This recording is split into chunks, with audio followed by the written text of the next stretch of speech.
在一个遥远而荒凉的沙漠之中，黄金色的沙丘延绵无际，烈日炙烤着大地，无情地将这片荒漠变成一个绝望之地。这里的温度高达摄氏50度以上，连最坚强的人都会感到无比的压力。然而，在这片茫茫沙漠中，有一个令人感动的故事，关于一位母亲的坚韧和母爱。这位母亲的名字是爱丽丝，她是一位生活在沙漠边缘小村庄的妇女，与她的2个年幼的孩子相依为命。这个小村庄本就生活在极端的条件下，然而一场无情的干旱使情况变得更加糟糕。村庄的水源已经干涸，粮食储备也已经耗尽，而最近的沙尘暴更是将这个小村庄的希望吹散得无影无踪。面对着这一切，爱丽丝没有选择绝望，而是做出了一个令人敬佩的决定。她决定离开小村庄，带着她的2个孩子穿越这片无情的沙漠，寻找希望和生存的机会。这是一个极端的决定，毕竟沙漠是严酷而危险的地方，没有足够的水和食物，人们很难在其中生存。然而爱丽丝知道，如果他们留在小村庄，唯一等待他们的将是饥饿和死亡。她相信，只有穿越沙漠，也许能够找到新的生存机会。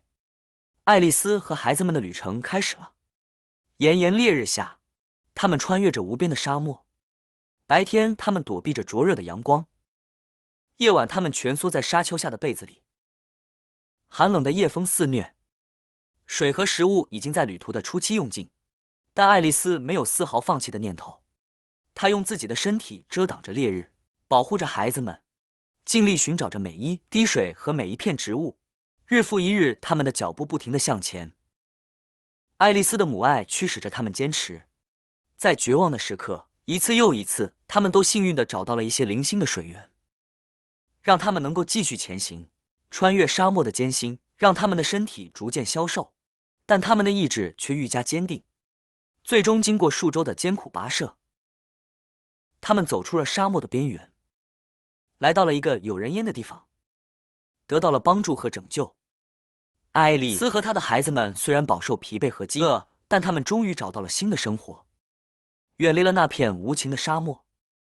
穿越沙漠的母亲的故事告诉我们，母爱是无私的，母亲的坚韧和勇气是不可估量的。在绝望面前，人们常常能够爆发出无限的力量，为了挽救自己和所爱的人，去冒险，去坚持，去穿越一切困难。